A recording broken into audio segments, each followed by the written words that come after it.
Hi, everyone. Welcome to episode 40 of the Future of Work show. Now, if you've been following us for a while, you'll know that we've had conversations with some of the most interesting people all around the world over the last year and a half. We've had academics, thought leaders, practitioners on this show, and we've really discussed a very wide range of topics, right from deep tech topics like robotics, artificial intelligence, the ethics of all of them, to topics like leadership, culture, innovation, design thinking, and so on. Of course, some of our topics have been a little bit far out. So we had Ms. Anubhava Chopra join us last time, where we had this conversation on the future of Indian cinema. So if you haven't got that, do check out the Uncube website, and you can take a look at her very, very interesting observations on where Indian cinema is moving. Now, today, I have with me Mr. Aalok Kumar, who is the President and CEO of NEC India Corporation, and I'll be bringing him on in just a few seconds. Hi, Aalok. Very happy to have you here with me today.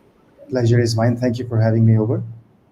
I'll give you a bit of background about Aalok. Now, Aalok has had a really illustrious career. He's a graduate of St. Stephen's, IIM Ahmedabad, and has worked with organizations like GE, McKinsey, before joining NEC as president and CEO. And the conversation that we're going to have today is going to be around what does it take to build a culture of innovation. And we're going to take his observations as a tech leader on what the implications of the kind of work NEC is doing will be on creating an environment of digital inclusion. So welcome to the show, Aalok. We're so delighted to have you here. Thank you for having me. I'm really looking forward to it. Excellent. So Aalok, on this show, one of the driving forces for all the work we do is this understanding that tomorrow is going to be so different from any era in the past, just because the pace of change led by technology is just so tremendous. And there's been this conversation around the fourth industrial revolution by the World Economic Forum, the whole burst of exponential technologies. And NEC is, of course, playing a big role in the application of many of these technologies across the world. I also know that NEC has 49,000 patents. And one of the problems that organizations all over the world are trying to figure out for themselves is, what does it take to create an environment that is so conducive to continuous innovation? And I wanted your views on what are some of the things perhaps that you've observed NEC is doing particularly well to create this environment of continuous innovation. So practices, or could be cultural attributes, or even leadership styles that are conducive to innovation. Yeah, it's a fantastic question, and it's an all-weather, many decades question. But let me start. Before I answer that question, I just want to give you a caveat that number one, that while NEC has 49,000 patents, and we have been in the tech space for a very, very long time, I want to start by saying that none of the answers that we have today is a know-all answer. I think we are evolving. We are humbled by the fact that our space changes. Just when we think we've got it, it changes again. So, anything that I say today is just, it's a directional guidance to how we are thinking about the challenges that are ever so much, changing and coming in front of us. So, in that light, what does it take to build continuous innovation? I have worked in many geographies, in mature markets, in developing world. There are 4 or 5 learnings that I have taken that I think surpasses everything. And if I may just take a couple of minutes to elaborate that. Number one, I think, is have the courage to think bold and think fast. Barriers to boldness and speed are less about technical capabilities, but all about organization mindsets in this new world. Calibrating the current level of organization wherever you are and setting a very high standard of performance. And once you reach there, you elevate the level again. And significant time needs to be spent reflecting upon what aspects of the organization will come in the way of successful innovation. So a leader needs to think about, is it the structure? Is it your talent skill sets? Is it the processes, the culture? What needs to change? But more importantly, what needs to change first? And it's a big question, what needs to change first? Because you can't change everything at the same time. So orchestrating this ecosystem needs to be planned. And most organizations will eventually move towards a more progressive and advanced ideas eventually, because that's just the law of progression. Whatever you have done today, eventually you'll get there. But what matters is who gets there first. So it's the speed to market that will distinguish true leadership on innovation. So I think that's number one. I think the second one, again, you may have heard of it, but I have a different twist to it, is be quick to pivot and change. You may still get all of this right, yet land at a very wrong place, because market is the king and agility is the essence of innovation. So great leaders and innovators have the humility and situational awareness and the organization skills to adapt to the world as it changes. You know, I believe in this very strongly, that staying objective and not let hard work of the past come in the way of the smart work of the future. Just because you've invested so many years in a product or in an innovation doesn't mean that you can't dump it. You have to be realistic about it and communicate about the purpose of innovation and about how it adds up to the grand plan, because people need to see the big picture and what is in it for them. And I have this famous quote that I keep repeating to myself and to everybody around me. Adversity does not build character, it reveals it. Situations will change, markets will move on, and in such adversity, you need to step up and show the way and help the teams and organization to bounce back. My third, which is a favorite, my favorite one, is leadership say do. And what I mean by that is everyone can commit to delivering success, but it takes a lot, to stand up and show the courage to fail. One needs to demonstrate bold and informed risk taking and the grit to persist in the face of challenges. It is, it's quite underestimated, but organizations watch your say-do ratio. What you say and what you do as a leader is more transparent to employees than we think. And as a leader who is claiming to sponsor innovation, it's extremely critical that we have a deliberate intention on how we show up. How we reveal our commitment to innovation in the face of failure is extremely important. And if I may just take 2 more minutes, choose the harder right over the easier wrong. It's extremely important to know that you have to do the hard things first. The easier things can move. It's the harder things that takes time. And again, bold ideas that look innovative are different from bold ideas that also have great application in the real world. So it's important to make that distinction and make the right bets. Innovation, Shalini, is the process of innovation is like process is like giving birth to a baby.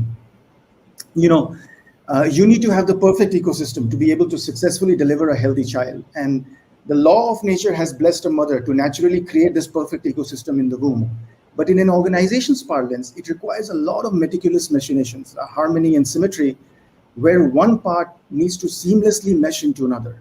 And as leaders, it is our responsibility to create that ecosystem.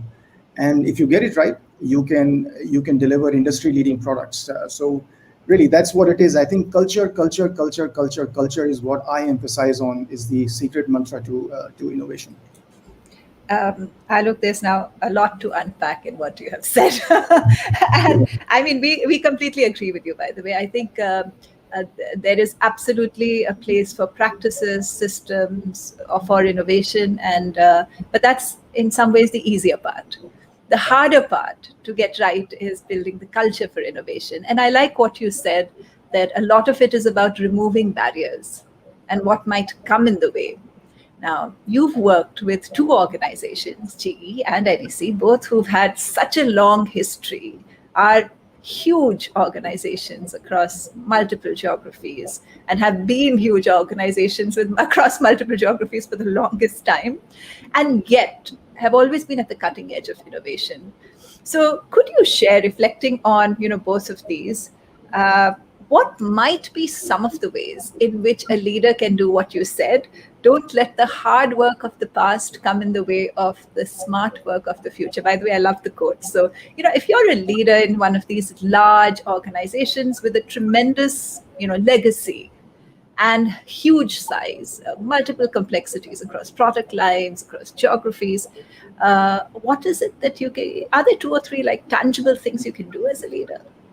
I think that's a great question. It's really hard to because it is different for different cultures. But I would try to give something that lies. The most important, I think, and I would try to internalize it because this is all about leadership. Because environments will keep changing, but one thing that stays constant is who we are as a leader, as an individual. And for me, I think this concept of vulnerability. As a leader, we need to make ourselves very vulnerable. And what that means is that get out of your comfort zone. Because I propose an idea and it is not working today, you don't put your entire team's motivation and time to waste. You should be the first person to call that out and say, let's back off. This doesn't work. And I can tell you, this is the hardest thing to do for organizations that are deeply committed in a journey that now is not making sense because market has moved on. When I say don't let the hard work of the past, sometimes you invest so much time and effort in doing something that is very hard to be emotionally aloof of it. You people come in, late nights come in, and all the stuff that you've done. And I think this is where you are expected as a leader to let yourself be vulnerable and to say, I will take this call no matter what the organizations think and people think, because that is what you owe to the organization. So that's number one. Number two, I think you can't delegate innovation. You can't. You can get somebody to do it for you. You can have an organization who drives it for you. You can have a structure who can do it. But innovation is a personal journey. If you want to drive innovation, you need to know what you are trying to innovate. And you need to know what are the different tenets of the organization, as I said, that can come in the way. So for example, I'll take the most cliched example. If Steve Jobs was to be thinking about coming up with Shuffle, iPod before Shuffle, and if he had looked at his organization's skills, he would have probably said, I'm never going to be able to do it. But I think, if you read his book, he went through a lot of internalization of what he wanted to achieve and created not just a culture, but also the skill set, knowing fully well that this team cannot do what I'm wanting to do. Therefore, I need to get new team. I need to infuse people. And I'm not trying to say new team always means getting new people. New team means upgrading skills of your existing people. So I would say those two things are extremely important, being honest and understanding what's going on in your organization. And that's the first thing that I said, that calibrate the current capability. And then be honest to what needs to change and drop. And these two organizations, GE and NEC, that I have worked with, have mastered this. Of course, being a large organization helps to do that. But large organization, the largeness of an organization is a number. The real largeness of the organization is leaders who can come in and get in front of let's say, a steering committee or in front of the board and say, look, sorry, this doesn't work. And that the board has the capability to say, it's okay to fail. So, what I'm trying to say is that this is not just about one thing coming together. There's got to be a lot of pieces that needs to come together. And the more we communicate about it, the better situation we will be in. So I think GE and NEC have both kind of gotten to a point where they've got to because of these 2-3 reasons. And they have also evolved. They were never perfect in the first time. We evolved. Yeah. So if I understand what you're saying, Aalok, correctly, you're saying a lot about the leader's role in the process. Yeah. And the leader taking a personal responsibility for, the calibration exercise, or probably a strategic rethink of whether the capabilities of the organization match the needs of the future. And, having the courage to, if there's a view that changes in direction are needed, having the courage to put that out there, be it in front of the board or in front of the organization. So sort of setting a personal example of the fact that there is a legacy which may be respected, but shift needs to happen. So I see that you're speaking to that point. There's also, GE is a bit more written about, and there's a lot of literature on GE, and GE has of course always been known for its capacity to build leaders who can do that. And I'm sure NEC is also similar, promoting leaders who have the ability to call it out when the existing strategy is not working, and therefore be able to sort of lead from the front.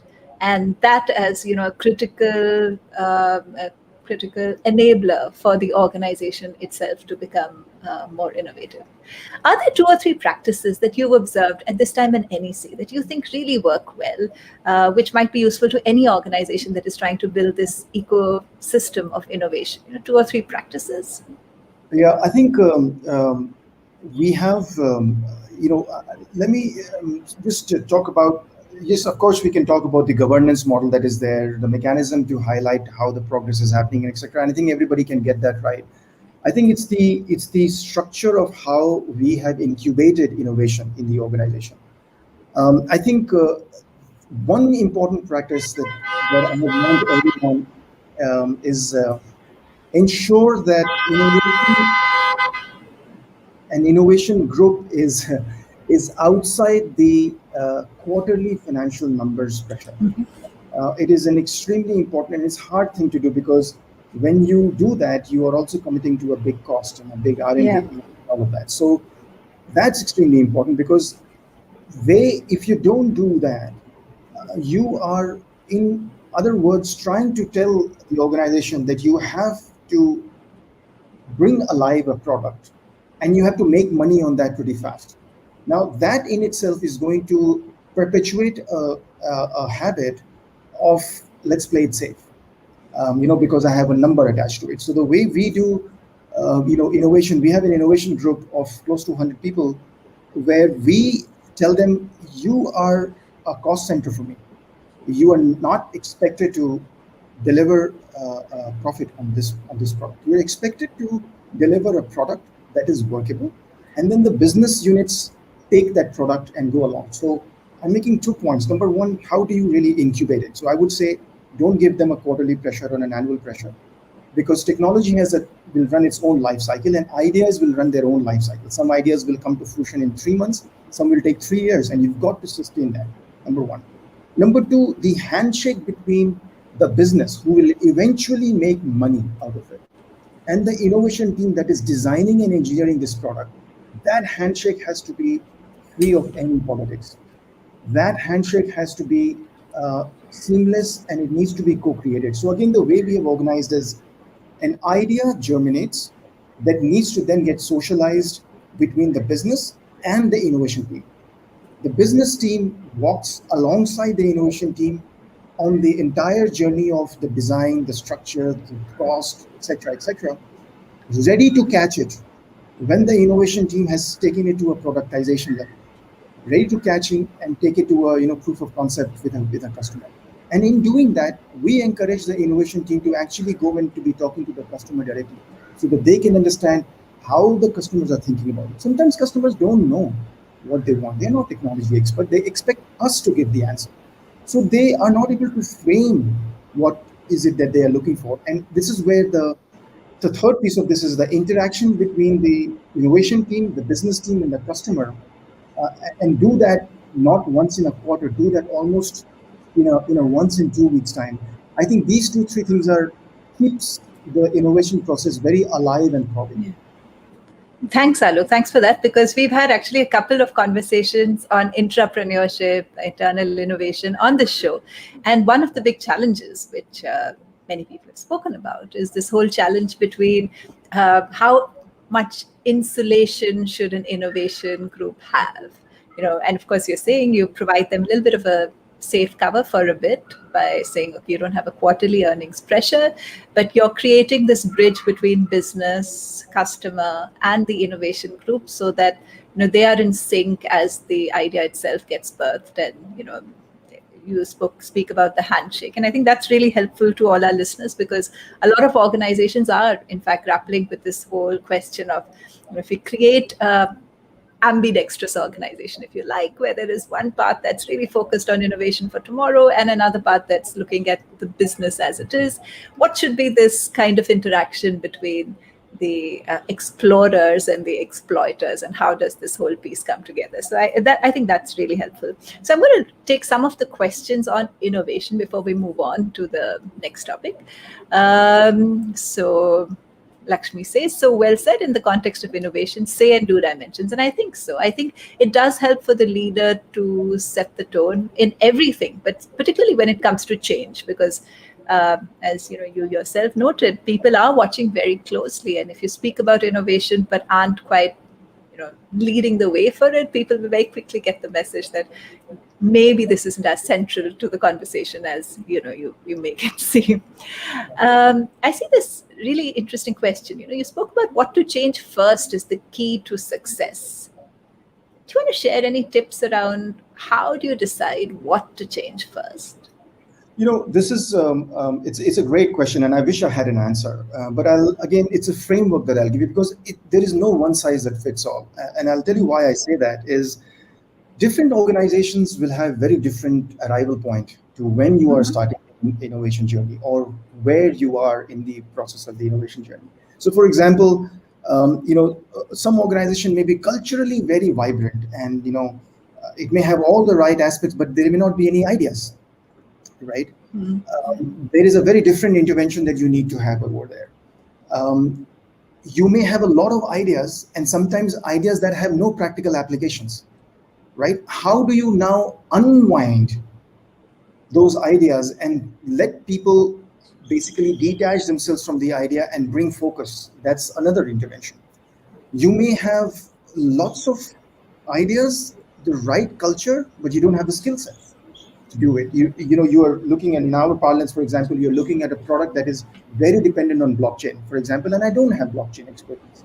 We need to really think about, how do we bring those expertise? I mean, just as we speak, just yesterday we were talking about a particular segment, I won't name it, that is going to really explode in India in a massive, massive way, and we are looking at entering that segment. And a few of us got together yesterday, and our first question that we were saying is that, do we even have what it takes to get there? And do we have the people? Do we have the skill sets? And then we began to kind of break that down over a conversation. We figured that first, we don't even quite know what are the components, what are the building blocks to harnessing that segment. And if you don't know that, then the first thing that you have to do is, okay, let's get some people, who do this. I'm just making it super simple. So I think what I'm really trying to get to is that you need to have the business acumen to say what comes first. And it's may not be culture always, because culture is the hardest one. And you can't go out and you can't expect the water to boil when you have no water in the pan.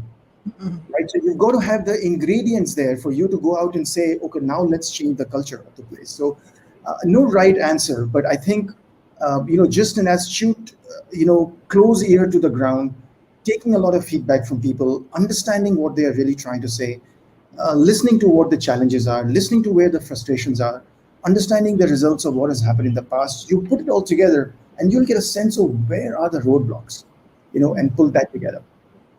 That's a nice answer, Alok, because it also connects back to something you said earlier about, leader as the enabler in this process. And very often it's a question of, removing roadblocks. And here, of course, you're adding the element of filling in the gaps, which, maybe aren't there. And that is going to be increasingly true as, the number of future technologies to be, worked with increases. So I think this is a challenge a lot of organizations are going to face.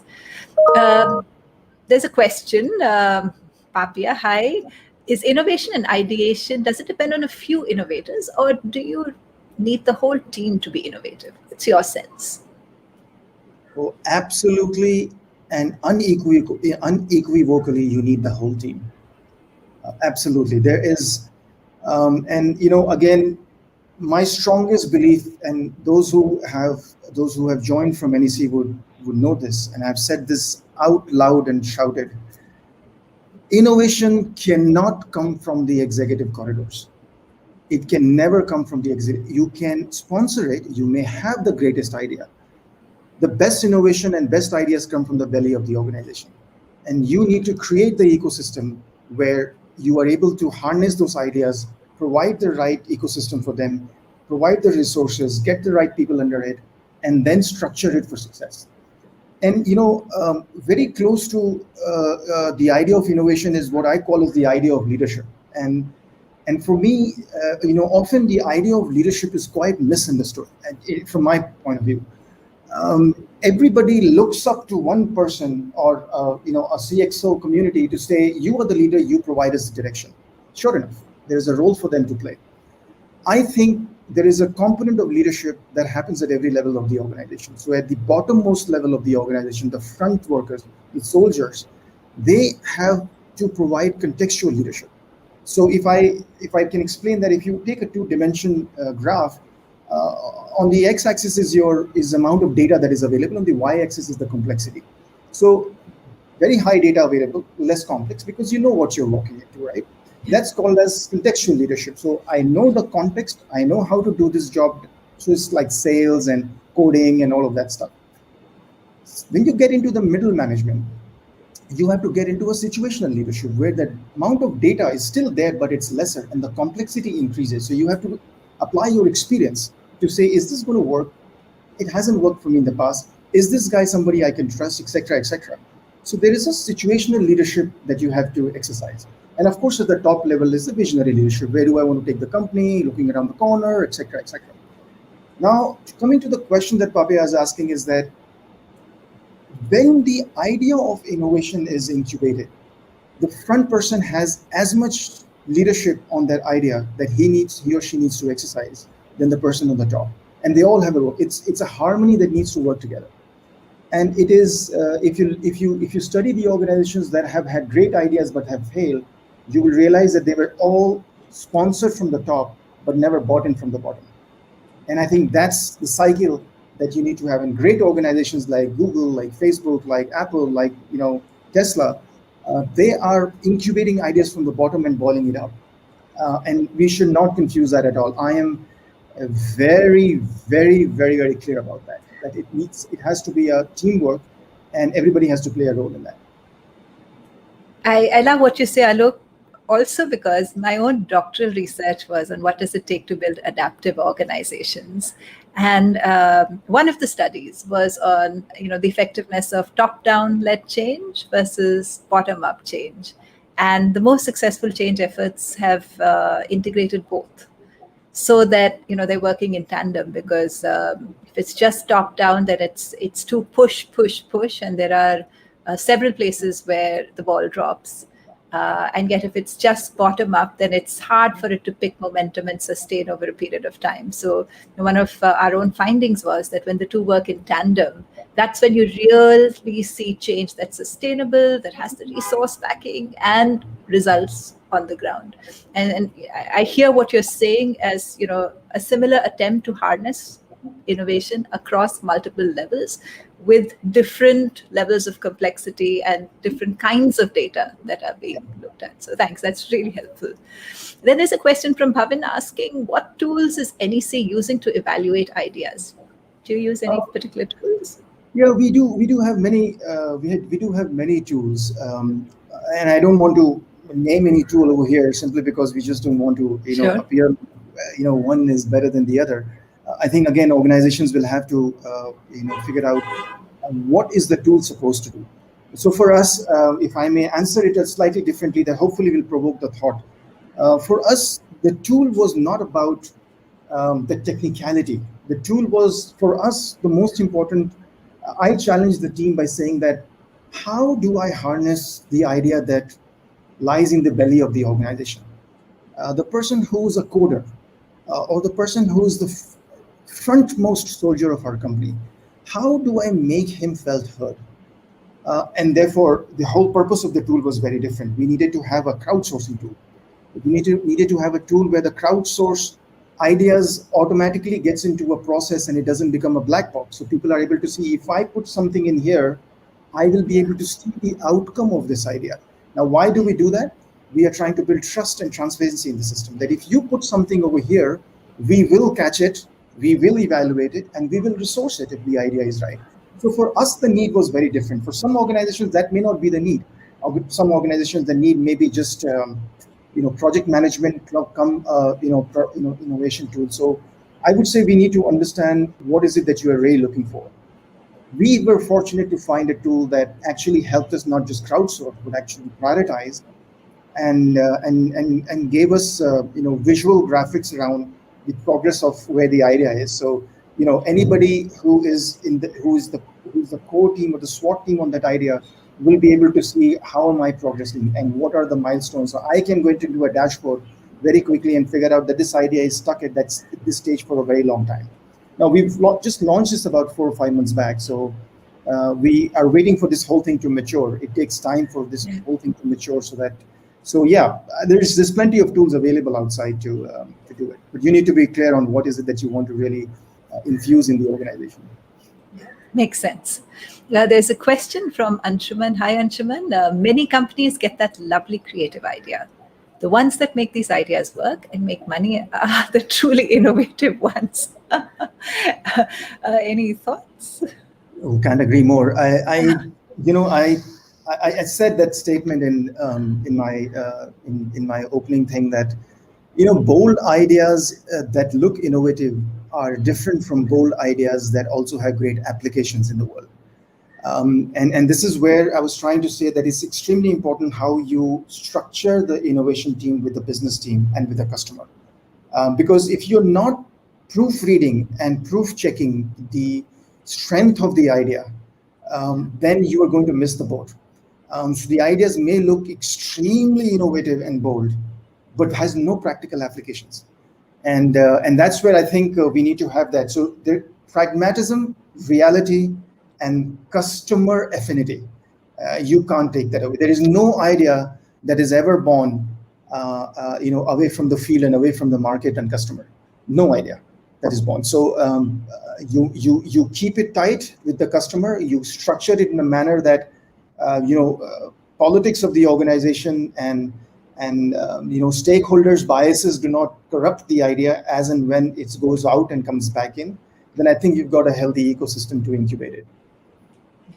And I mean, these 3 or 4 themes that you've sort of brought about through all your conversation around being able to tap, in a sense, the collective energy and wisdom, ideas of the organization, marinating it with a degree of pragmatism with the customer, and checking back to see which of these make sense commercially.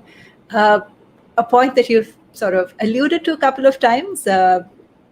Removal of all political blocks to some of these ideas, having their fair, shall I say, fair day in the sun, and very often that's a huge element of this. Just removing some of those political barriers, and of course the conversation you had about helping people see how their idea is progressing and that it isn't getting lost, so that they have the confidence that whatever they do contribute it leads somewhere, and the organization is able to make use of it. So thank you so much for that. So then there's one question from Lakshmi, and then we'll move on to the next segment. Lakshmi asks, is there a handy framework to nurture continuous cycles of innovation as part of the value chain? We see Kanban, Scrum, and many. Not just one fits all, but what have you seen working well? Again, I don't. We use many tools, and there is no one that I would say works extremely well. We found some to be productive. I will just answer this question again, and I'm not trying to be not trying to avoid the question or give the name of the tool. I'm just trying to say that, look, a great tool in the hand of a fool is no tool, right? So no matter how good the tool is, at the end of the day, we have to know what is it that we want to get out of that tool. Yes, you will have many, Scrum tools, etc., that will help you improve your technology application, testing environment, and all of that. But that is just one sliver of the innovation piece that we are talking about here. And you may get this perfectly right, and you may get everything else wrong, and it won't work, and you will blame the tool. I think so. What I'm trying to elevate this conversation to a point where you don't see this. There is no silver bullet for innovation. You've got to, like I said, I kind of gave the analogy of pregnancy, right? And you can imagine how hard that already is, and you have to replicate that. But it's if you were clear on what are those 5 or 6 components as we talked about, then you will be able to get there. Even the simplest of tool can be extremely helpful and productive, provided you've taken all the other roadblocks away. So that's how I would like to answer it. And I think I don't want to give an impression that there's one tool that is going to solve all the problem of yours, because at the end of the day, there's more things that needs to come into place. Right. Thanks, Alok. So I'm just going to summarize this section because I want to make sure that some of the points don't get lost.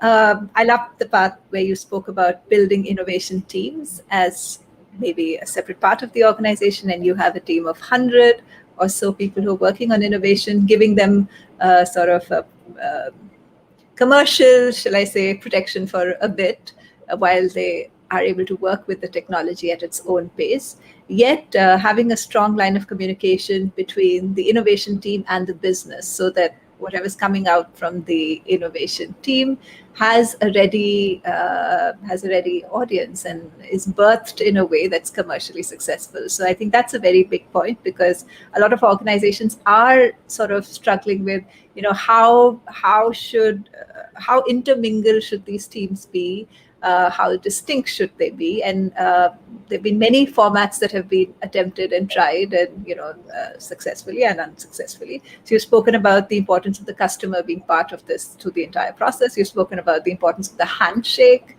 between business and the innovation team through this entire process, and the removal of any political roadblocks so that whatever is emerging has the greatest chance of success. So there's that one piece that, how are you building innovation through an innovation team? And then, of course, there's the other, where how do you make the entire organization more innovative, which is all about fostering an innovation ecosystem across, not just within the innovation team, but much more broadly across the organization. And that's all about building that ecosystem where people feel their ideas will have a voice, and showing them a process by which those ideas come to life, and leadership playing a very key role in demonstrating through their actions. So that makes a lot of sense. Okay. Hi, Shankar. Thanks for joining in. So I am going to ask this one last question. This question is, what are some ways of measuring and benchmarking innovation? Are sales KPIs the best way? It's a question I think many people will have. It's one would tend to say yes. I would tend to say no. I think depending on what are you trying to innovate, sales may be a leading indicator. Sometimes it is not. Sometimes there is just adoption. For example, in a tech world, the number of downloads that one has, as you know, today many applications, etc., are free. Maybe just a number of downloads is an indicator. So I think you'll have to decide for yourself if sales is the KPI, because a little bit of this is, I don't want to make this very idealistic conversation. It needs to be a pragmatic conversation, and sometimes your sponsors and your stakeholders have this question that, okay, so what did innovation get? And goes back to the board meeting point that I was trying to make, is that if you don't have an environment where you get the sponsorship for doing this innovation product for at least some point of time, but you have to show the sales number, then the handshake of the business with the business has to happen a little differently. So again, I personally, I wouldn't like to have that, but I know many organizations are compelled to have it. Right. Makes a lot of sense. So moving on to the next segment, Alok, I know that a lot of work NEC does has been in the field of digital inclusion. And there's the work that you do with the Aadhaar card, there's the work that you do with smart cities. Can you speak to some of this work and particularly focus on how does this really help in bringing about digital inclusion in India? Yeah. So just before I answer, it's very important we all understand what digital inclusion means, because it's a very motherhood term and everybody interprets it in their own way. And it's very important that you understand the context in which I'm going to answer this question. So I think digital inclusion means different things for different people. At NEC, for us, digital inclusion means the deploying technology to create a more fair and equal society. And technology is, and it should be agnostic to caste, creed, color, race, religion, class, and all the other ways in which any society is organized today, because technology is one currency that can create absolute and perfect parity in the different classes of society. And technology allows individuals to have a truly equal right to services, right to benefits, right to security, right to government services. So for us, digital inclusion is all about deploying the right technology in the right place at the right time, and most importantly, at the right cost. And with the objective to improve the productivity of individuals and societies so that they are more productive today than they were yesterday. And that's what for us digital inclusion means. Now, you know, any digital inclusion needs to have two things. You need to have a digital infrastructure. You need to have the right highways on which you are going to, Yeah. you need to create, and then you need to have the digital applications. And in these three things, so for us, the digital inclusion, for this to happen, it needs to be delivered at a micro level, in order to alter the day-to-day life. And the way we think about this is that we unpack it in three levels. One is that you need to enable people to connect and collaborate and transact. So having the access to internet, having a smartphone, consuming information, that's connecting, all that. There is automation piece to it, which is you are automating the routine and predictable work. So there's a lot of that piece of it. And then the third big component of digital inclusion is analyzing to drive the insights for the massive amount of data that gets generated because of enablement and automation. And that's digital inclusion.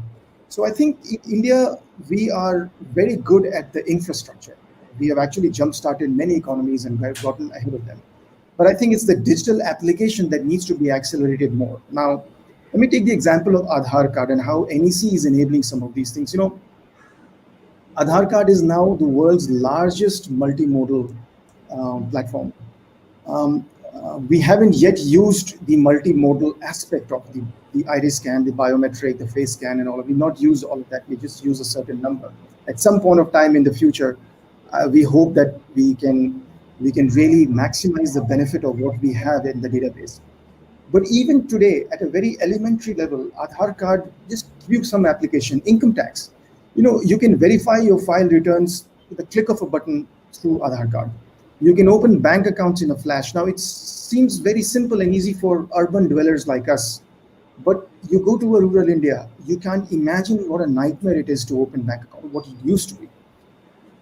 So there's no need to collect multiple identity proofs. Just one simple card allows you to open a bank account. That's digital inclusion. So ability to give the right to open a bank account without going through any extra pain than an urban city dweller has to go through is called digital inclusion for us. LPG and other subsidies. Why is it that an urban dweller can get across, and I'm talking about 10 years back, can get across a LPG store and pick up their cylinder and come back, but a villager has to struggle for it, right?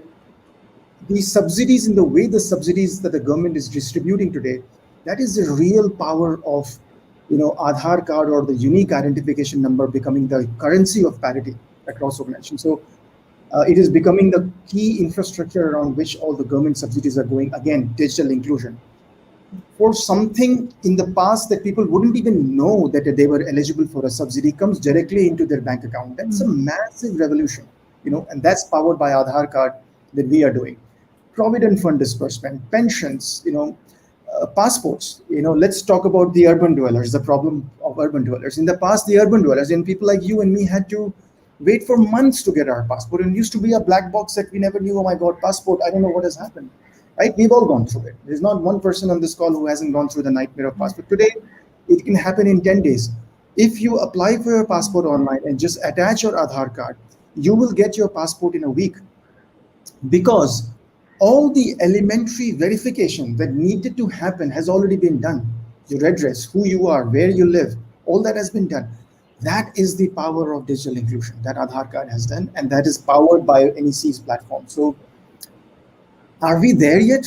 Absolutely not. There is so far to go. There's so far to go. But I think we have really jump-started in an extremely complex country like ours, in an extremely distributed and fragmented society like ours. I think Aadhaar card becomes the bridge on which future inclusion can sit. And I gave you some example of how it already is happening.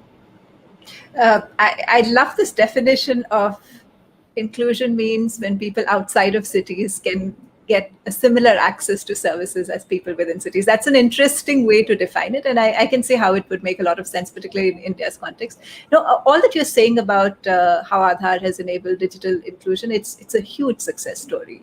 The fact that people have access to bank accounts to start off with, or benefits arrive directly, the cutting out of middlemen, the ease of access to many other services on, which the Aadhaar platform gives the verification for. So it's been a huge success story. But are there areas where, in a sense, over the last year and a half in particular, in the pandemic, given the fact that so much has moved digitally so fast before perhaps our infrastructure as a country is even ready, do you see the digital divide as having sharpened over this last year and a half? What's your sense? Yeah, I would be hugely dishonest if I said no, it didn't happen. But I don't think it was by design. I don't think there was anybody who I don't think there was a commercial incentive to create this divide, which would have been a massive problem. I think pandemic has infused a certain sense of urgency that has accentuated this divide. And let's just take the vaccination, right? Yeah. If you did not have the COVID app in the earlier days, you couldn't even register to get a vaccination. That's a big, huge divide, right? Why should a person who doesn't have a smartphone, who therefore cannot download COVID, therefore cannot get registered for a vaccination, be denied vaccination? So, and this is not by design. It's not like the government wanted it. Correct. The government just wanted to accelerate whatever broken infrastructure we had. They wanted to do it. Now, the other side of it is that those who were able to do it were protected from it, and you can't take away that. So, we are a country that where some of these technology adoption will continue to remain before we get better. It's almost like saying that, India it's a unique country, right, where we have actually got the cars before we've got the road. If I can draw that analogy. Yeah. So that's what is happening. We've got the smartphones before we've got the applications. So the divide is large, but there are progress and work happening on very specific areas where the government is determined, and I think the enterprise sector is determined to make progress. And I am very confident in the next 4 to 5 years that digital inclusion scene in India is going to phenomenally change. And I'll give you a couple of examples.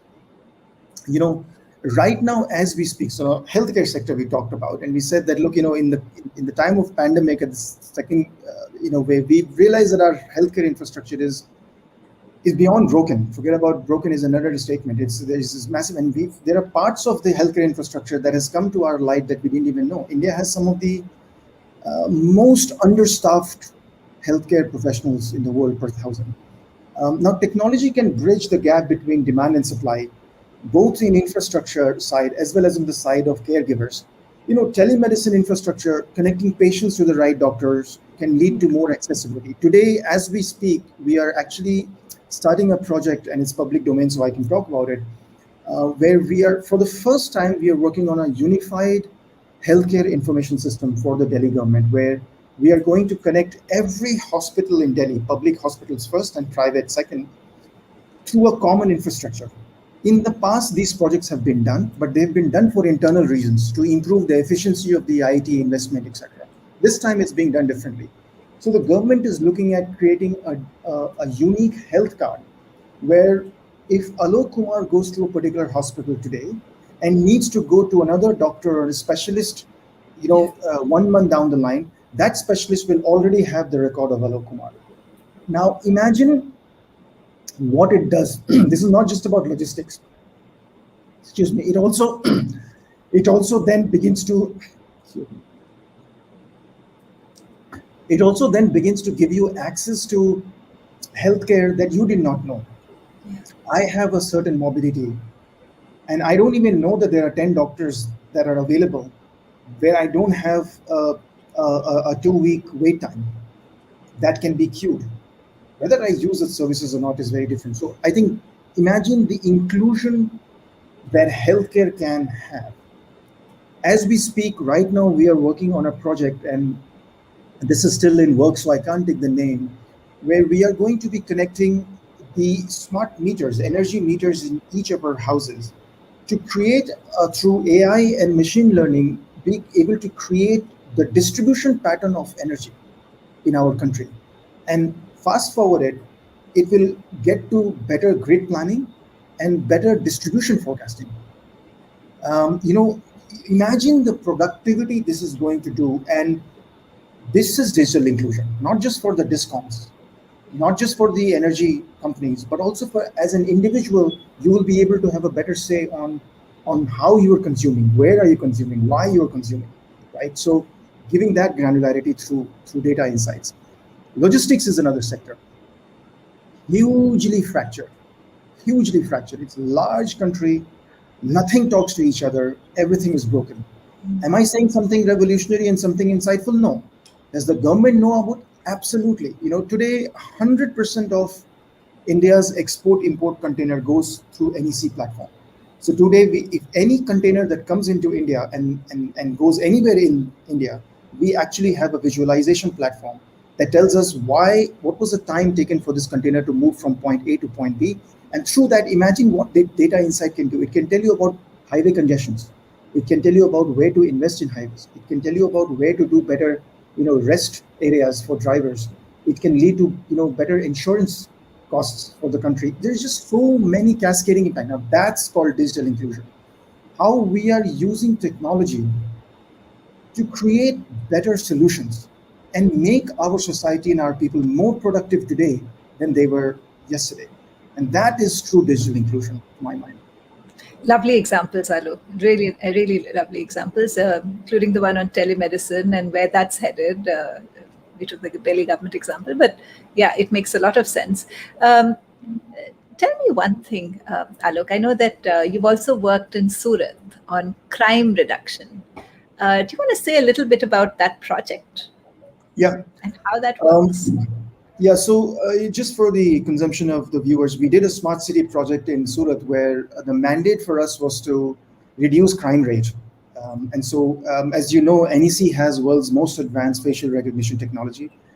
We won all the awards and all the acknowledgement and audits, etc. We are clearly, the number one. Our accuracy on facial recognition is 99.6%, which is as good as it gets, right? So we introduced a facial recognition solution for Surat Police, and the idea of this was the data bank of perpetrators, crime perpetrators. If you ran that data bank post crime event, what was the ability to catch the perpetrator, the criminal, through a retrospective facial scanning. We have been able to, reduce the crime rate by almost 25%. We have been able to have close to 110 or 125, I forget the number, precise arrest of the right criminal who had done that act. So again, this is where we feel extremely proud that our technology is finally creating real use cases. We let's not forget that the challenge of our country is not going away. And what I mean by saying is that we will always have lesser policemen than is needed to govern this country, to police this country. We will always have it. Let's accept it. Now, if technology can help those limited police force to be able to enforce themselves better, that's what we are doing. Now, in that sense, the police department is digitally included. The society who is feeling insecure with the crime rates going up is feeling digitally included, right? Not by themselves, but through a proxy. So again, how do I make it more productive? Going back to, we need to make the society more productive today than it was yesterday. And today, the police in Surat is actually more satisfied with the precision of them able to catch the criminals than they were yesterday. And that's how we kind of deploy our technology for the right use at the right time. It's such a lovely example. Alok, but I have to press you on this. Are there ethical considerations that one needs to be aware of with particularly technologies like facial recognition? Because one can think of so many situations where this could be misused. There's not a day that goes by where you don't worry about it, right? And you should. It's almost like saying that you want to give a driving license to a 12-year-old. You should worry about it, right? You should. The 12-year-old should not be sitting behind a driving wheel. They're going to mow people down on the road, right? So we provide some guardrails, and the way we design our technology is in a way that, like I said, it's not discriminated, it's private, and all of the other things. But you bring a different question, which is, how do we make sure that it's not misused? You can never really ensure. It's a tough question, and in any industry where new new technology or new innovation happens, this is a debate that always goes on. But I believe that eventually this will settle down. Look at the debate that is happening around driverless car today. But imagine what driverless car will do to senior citizens. Imagine what it will do to handicapped people. Imagine what it will do to our other parts of people who are not wired to be able to drive. But there will be a debate today that it is dangerous and it is not the right thing to do. But I think eventually technology will, human mind will be able to train the technology for the right use. Um, in the short run, the journey will be bumpy. In the short run, we will have episodes of somebody misusing that and somebody using that to our advantage. But I think this is where I think we have to trust the society that it will do the right thing. And you can make all the law and all the rules that these. We have a law today that prohibits anybody to do the crime. That doesn't stop from crime from happening. To expect that everything will just fall in place because now you have the technology, it's an unreasonable expectation of technology. No, fair enough.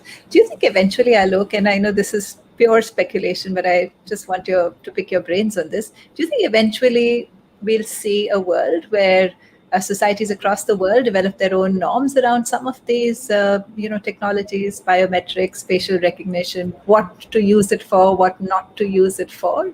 Of course, still there'll be countries where, they may be outside the norm in what they do, but it's at least called out for being outside the norm. Do you think we're headed there? I think absolutely we are headed there, and you're seeing some aspects of this. For example, the entire GDPR ruling in Yeah. European Union, California privacy Yeah. laws, the Hong Yeah. Kong data privacy laws. These are all tenets of what's coming through, and people are getting more and more, and the lawmakers and regulators are getting more and more conscious.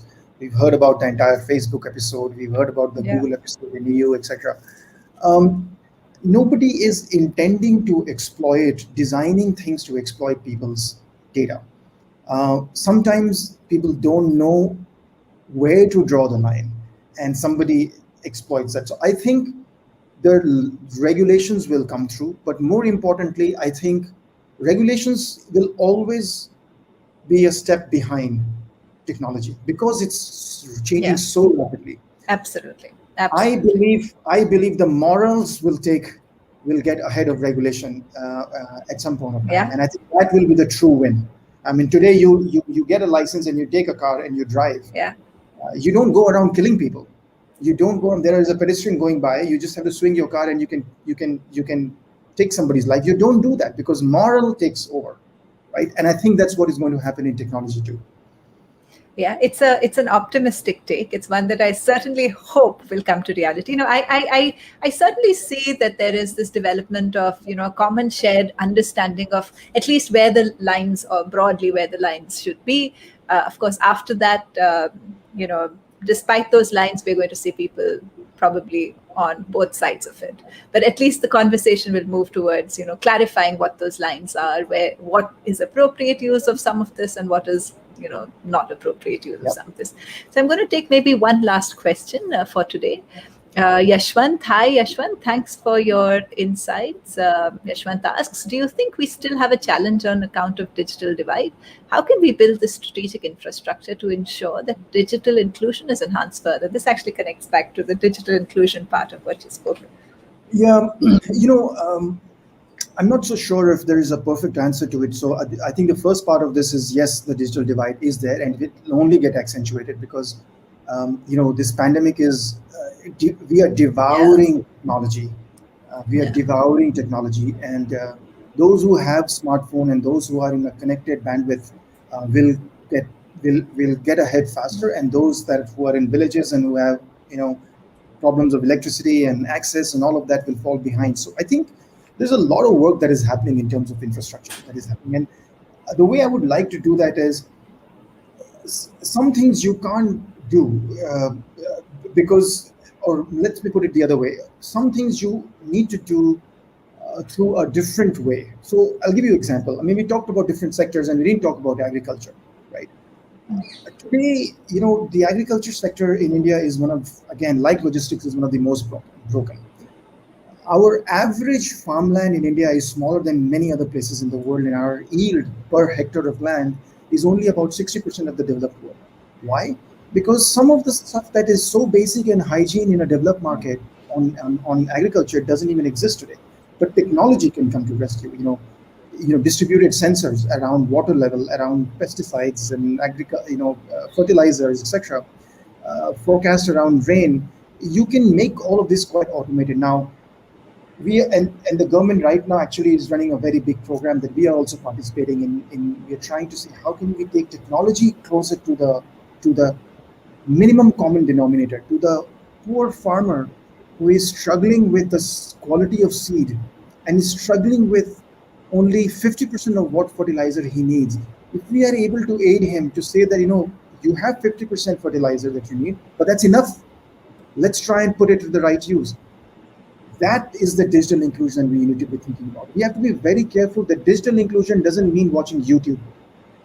Digital inclusion means what is the right thing for the right people to earn their livelihood. And if we are able to segment the country, agriculture, healthcare, logistics, aviation, energy, I think you are going to catch a massive diaspora of people who will get included. And it's already happening. It's already happening. We just don't see it because there's a lot of deep digging that is going on right now in infrastructure projects. Thanks, Alok. I think there's some great examples you've given about the application of digital inclusion across so many different sectors.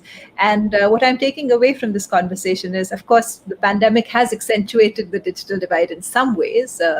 It's hard to deny that, particularly education, primary school education, access to, data, smartphone, laptop has made such a huge difference to your school experience, for instance. So there are those examples, but yet you've shared a lot of examples about how, on the other hand, technology is bringing in people and bringing in access to services across so many of these sectors, which would have been really difficult otherwise.